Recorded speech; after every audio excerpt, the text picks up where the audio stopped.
аңғара алмаймын. Бізде адамлар соқыр ма, яда аңқау ма, яда ақымақ па. Мен яздымшы, қойдан шыққан құмалақ, то есть из колодца вышедший қойдан, но не қойдан, не из овцы. Өзіңіз ешегіңізді айдап отырмаңыз. Сіз құжы. Мен сізге айтыншы, қойдан шыққан құмалақ. Из колодца вышедший колобочек.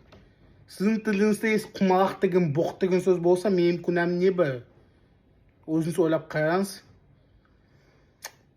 Солай, мен жазған заты басыңызбен ойлаңыз. Өзіңіз сүйген затыңызды маға итеміз. Не свое вот это вот не пихайте. То, что я сказал, так и будет. Я сказал вот так, а вы говорите по-другому. Так нельзя.